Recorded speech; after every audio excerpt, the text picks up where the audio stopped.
Yeah, no, you wanted a grand entrance. You want people to look at you. You want folks to know that I'm in the house. I'm in the house. Look at me. Look at me with my pink on and my red and my pastel blue, my pastel peach. I remember the times we go on Easter and you got one brother coming there with peach shoes, peach suit on, peach tie, peach hat that was cocked to the side, all that. And what we said was our rationale, our reasoning behind it. Well, if this is the only day they come to church, you never know. And you're right, because they could hear God that particular day. They could.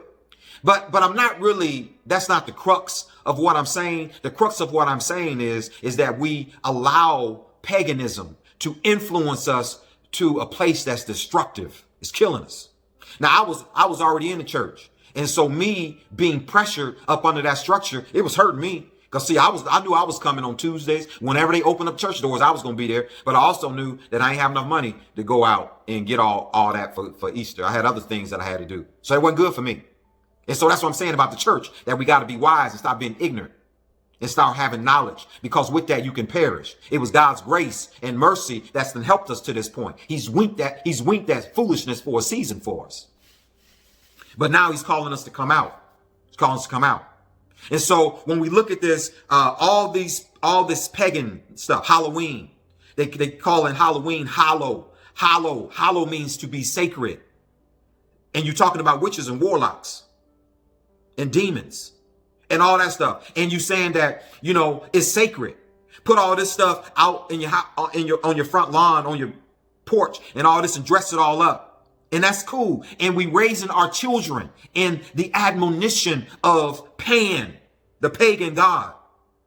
And so they grow up with this inside of them. Why? Because it's deep now. It's deep because you've bitten of the fruit, the forbidden fruit. Who told you that? Who told you? Where did that come from? In the garden. Who told you, Eve? Who told you, Adam, that you was naked? What came in?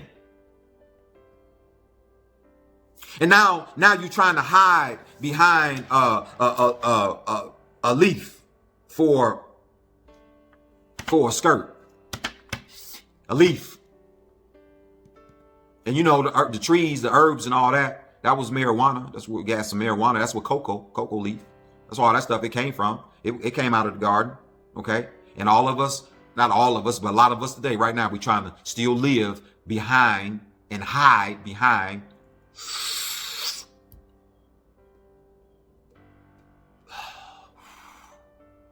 give me a smoke. Give me some smoke. Give me a snort. Well, I gotta hide. What am I hiding? I'm hiding, I don't know everything. I'm hiding my pain. I'm hiding how I feel. I'm just hiding. I'm hiding. It makes me so I can live with myself for another hour, for another 6 hours. I'm hiding because I don't want to deal with life. I don't want to confront God, because I know God is going to come and he's going to look for me and say, where are you? What's going on with you? But if I'm high enough, I won't hear him walking. Anthropomorphic theophany. God came walking in the cool of the day. A whole nother mess. I want to get into that. How does God walk in the garden if he's a spirit? So don't mess with me, because now you got me started. So Jesus, he notices the terrain. And his wonder, his concern now is there any place for me? How do I get through this? Because this is messed up. Oh, I'm coming to the stuff that y'all want to hear. Y'all want to hear about the divorce and all that kind of stuff. I know what you want to hear about. I'm coming. So Jesus is concerned about, is there any place for me? And so in order for him to understand, to know, he already knows, because remember I told y'all that he was all knowing, omni, where Pan is trying to be all. He ain't all, but Jesus was all. And Jesus was the real. He was the truth. He was the truth that was walking up on the scene. So he saw Pan. He saw the mythological God. He saw the influence of the day. He saw the structure. He saw Caesar. He saw all that. He says, but because it's so etched in them, Is there any way that they can know me? Am I anywhere in the purview of this mess, this geographical, typological terrain? Is there any way? So he asked the question, and he says, whom do men, I ain't gonna even look at it. Whom do man say that the Son of God is? So he's already identifying himself. He said, I know who I am. I'm the Son of God. But whom do men say that I am? Because I'm looking at this mess now. And I'm not so sure if they recognize me. Because I see it. I see the God that they serve. So I want to know who's been talking about me. Am I anywhere to be known, to be lifted up, to be understood, to be recognized? Do anybody see me? Whom do man say that I, the Son of Man, am? So some say, and this is critical too, because some say, thou art Jeremiah. And that was good. That was good, because in order for some to say that you are Jeremiah or John the Baptist, you got to understand what Jeremiah did, what John the Baptist did. What did Jeremiah do? Jeremiah came and he did some stuff. And so they likened him as to Jeremiah. You know what? I just want to give you let me just give you something real quick on why people thought about Jeremiah, why they thought that maybe he was Jeremiah. Now you got to understand something, is because those people talking about the Pharisees and the scribes, they knew the word. I don't know about the interpretation. I don't know if they had the spirit of the word, but they had the letter of the word. But they knew enough to say this, and it might be more than what you know. They knew enough to say this. Jeremiah says this in Jeremiah 23rd chapter. He says, woe be unto the pastors that destroy and scatter the sheep of my pasture, saith the Lord. They liken Jesus as to Jeremiah. So I'm going to go back and I want to recount the steps of Jeremiah and what he was like for them to liken Jesus as to Jeremiah.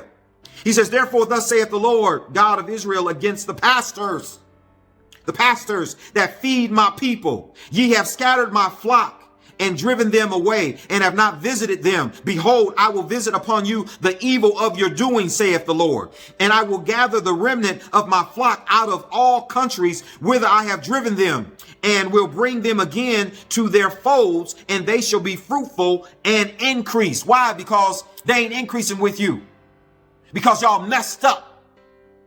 And I will set up shepherds. Now, pastors and shepherds, it's a little different. Because there's a whole lot of churches got pastors on the sign. But are you a shepherd? Shepherds mean I care. Shepherds mean that I just ain't getting what I can get from the flock. Oh, I'm sorry. I ain't trying to talk about nobody. And I will set up shepherds over them which shall feed them, and they shall fear no more, nor be dismayed, neither shall they be lacking, saith the Lord. They lacking because the pastors didn't give them what they needed. Behold, the days come, saith the Lord, that I will raise unto them David, a righteous branch. A king shall reign and prosper, and shall execute judgment and justice in the earth. And you can just keep on going. I ain't got time to get into all that. But just trying to give you a little bit of when they say, some say. Some say. That's good to know that. It's good to know that mama, that daddy, that granddaddy, that grandmama, they gave you some training. Because see, nowadays people don't know Jesus. Jesus who? Talk to a 20-year-old Jesus who? Who's Jesus? Jesus what? They gonna say Jesus? The white man? They gonna call him Jesus or either the white man? No, see, I'm delivered.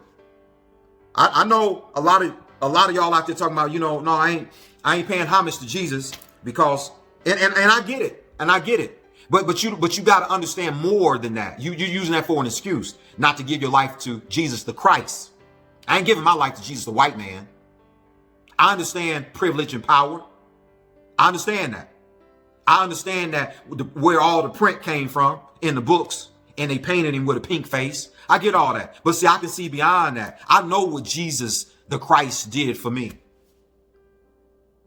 also know that you can't make no graven images of him. I know that he lives inside of me. I know it ain't about no color.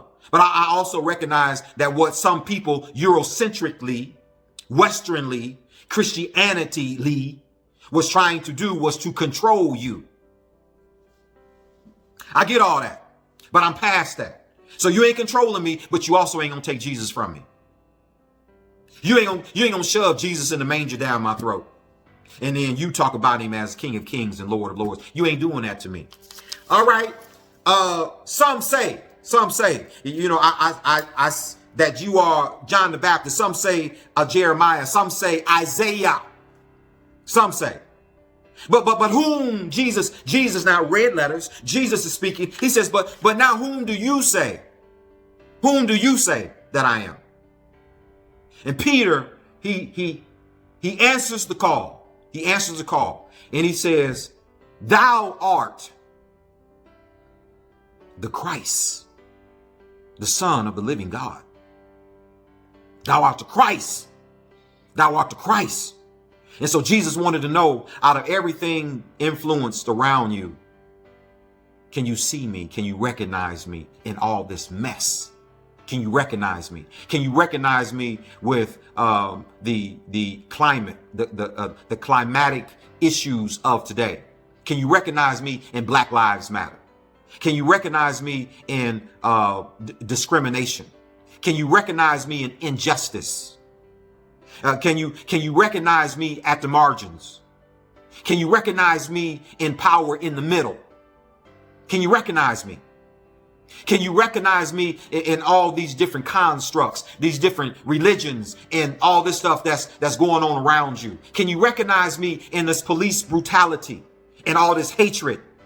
Can you recognize me in the fire of all these gunshots? Can you recognize me when innocent black boys and black girls' lives are being taken away? Can you recognize me in that? Thou art the Christ. Still, in spite of my environment, this is still you that's around this. Peter, flesh and blood didn't reveal that to you.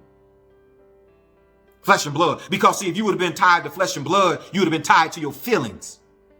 And you would have been saying, get them, get them, get them. The way they treat me, get them, get them. You'd have been stuck in your emotions. You would have been stuck in the influence of the day. You would have been stuck in Caesar, in the governing powers, in the abomination of desolation. You would have been stuck in that, but you wasn't. And I'm here to tell you that flesh and blood didn't reveal that to you. My Father, God gave that to you.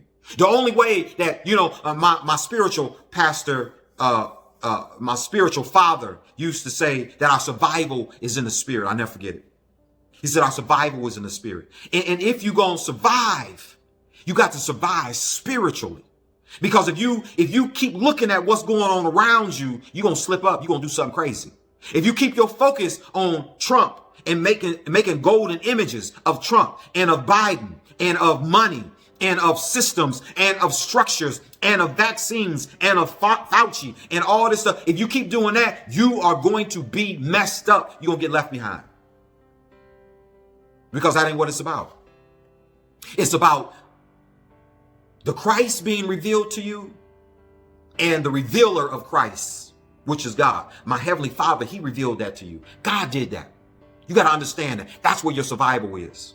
And you survive on your knees. You survive by staying in the spirit. People ain't going to understand you when you get in the spirit. They're going to understand you. They're going to want to run away from you because you don't look right. You don't act right. You deep. Too deep. You're too deep. You don't want to hang out no more. You don't want to be around us no more. You're in a relationship. You tell your woman, or your woman tell you, I can't have sex no more. And you look and you say, well, what you talking about? You can't have sex. We've been having sex, but yeah, we've been having it and it's been bothering me. I'm bothered. I can't live like this no more. I got to go with Jesus, the Christ, not the white man, the Christ. He's calling me. He's calling me higher. He's calling me higher. This ain't doing nothing but killing me. Do I see myself prospering behind this? No, I'm getting behind. Can't y'all see that? Church, wake up. Can't you see that we are behind?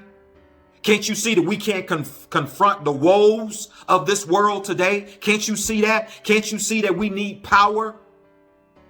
And all y'all sitting back, just notice it. All that stuff was going on a few months back. Still going on today. It's just done simmered down. They got it on simmer right now. It's going to heat back up. But all that was going on. Where was the church?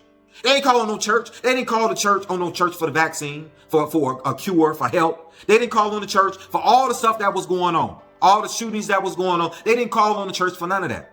Because the evangelicals was right there and they didn't do nothing. What's wrong with the church?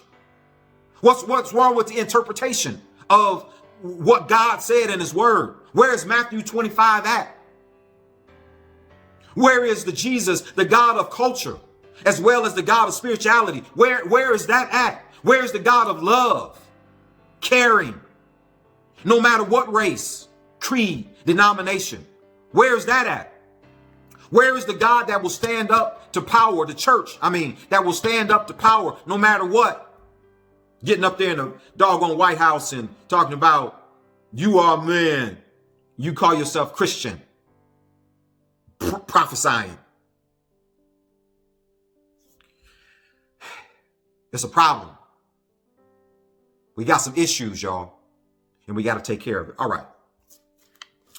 If in all this that I said, I've already given you answers.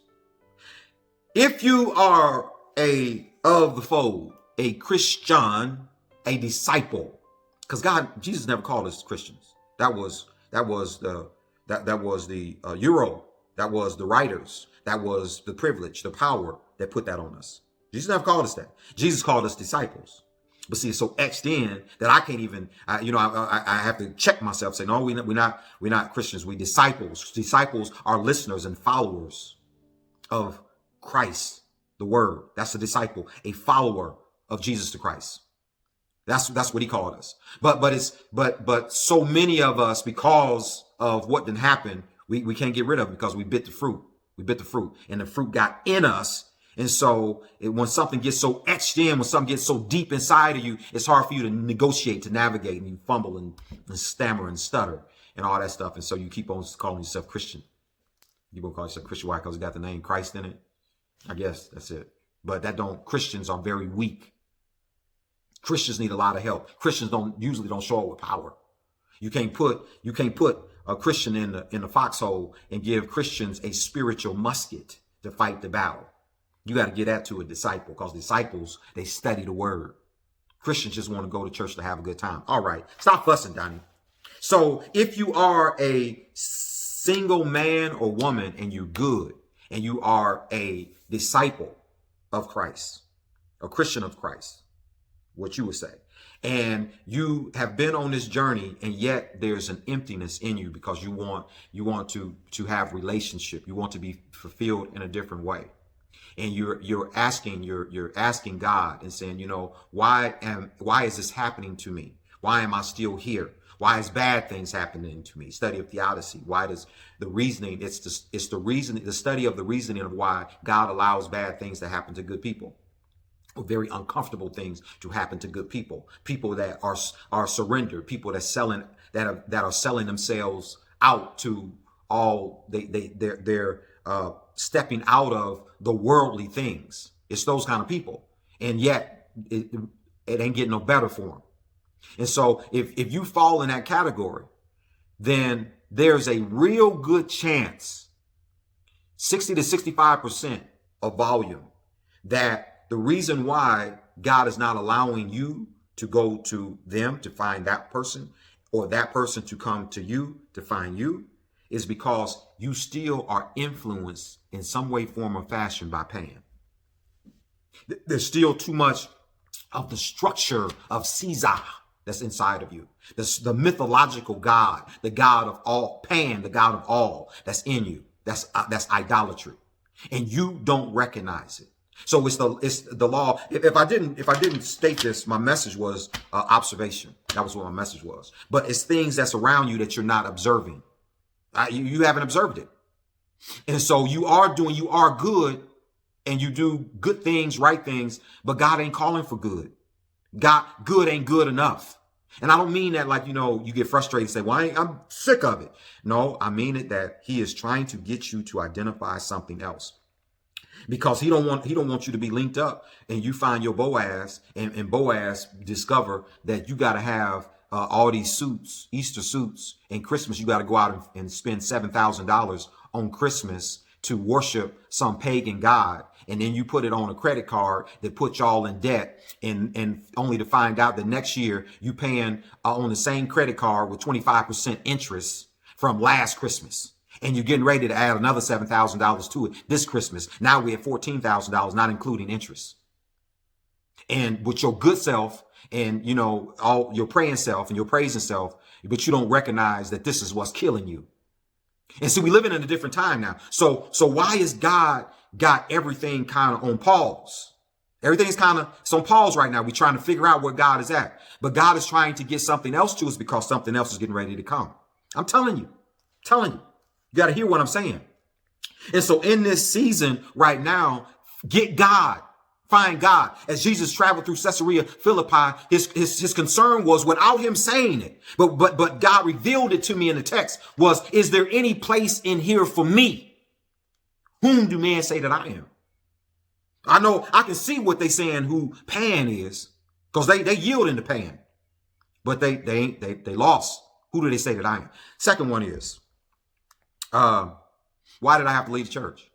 I had to leave the church because you heard my message today. Okay, I'm just going to give you this short of long. You heard my message today. What God was giving me, they wasn't ready. And I wasn't ready. Yet, because it was in me, I couldn't give what they wanted me to give. And they wanted me to give a Eurocentric Christian view of salvation and how to live. My ministry is about introspection. My ministry is about taking a look inside of yourself with Christ in mind. It's Christocentric. That means it's Christ-centered. Okay? And so when you do that, you have to look at more than just 10 scriptures. 10 scriptures is okay. It's familiar scriptures, but it's to Christians, because Christians are lazy. If you don't give them something that they done heard, that they can say amen to, and all that, if you don't do that, as soon as you come out of a crazy book with a crazy text that they ain't never heard before, they're going to say, what you talking about, Willis? And so God was giving me that kind of stuff. And I couldn't present it. I was struggling. I was torn. So I was in tug of war, but I was called into the ministry, and I was a preacher. I was an elder, but I was a misfit. I didn't fit in. Some of y'all right now, you in places and spaces in church, on your job, in your community, and you trying to figure out why is this something God, I know you called me here, but what is going on? Just wait. It ain't no trick. God did call you. He did, for whatever the occupation, the spiritual occupation is in your life. But it may be that he's trying to, it may be time. See, I've been preaching about the horsemen are coming. I couldn't have preached about the horsemen are coming 20 years ago. 20 years ago, they'd be saying, what you talking about, Willis? Horsemen? You talking about a black horse, a pale horse, a red horse, a white horse? What in the world? People weren't even ready. They weren't even preaching out. You don't preach out of Revelations. You see what I'm saying? So God had to wait. He kept me hid. He kept me in the oven, so to speak. He kept me going through different things, finding out who I was and who he was for such a time as this. And so now when I come out, many of y'all say, well, where did he get that from? Well, God was talking to me about stuff like that a long time ago, but I couldn't bring it because it wasn't time. So I had to wait for my season. This is my season. So now when I bring that, I get people that's interested. They say, oh, you know why? It's the season for it. People ready for it. And so God brings me up. Same way he did with Moses. Burden of the people. I raise up a deliverer. Okay. It's always an answer to the problem. The last thing, and I'm just touching it, just touching all this stuff. The last thing is, why did I have to get a divorce? I want you to think about it. Okay. This ain't all, but this is giving you a little bit. And maybe this is an answer for your life or an understanding for your life. If you look at me, who can be married to me? You look at that.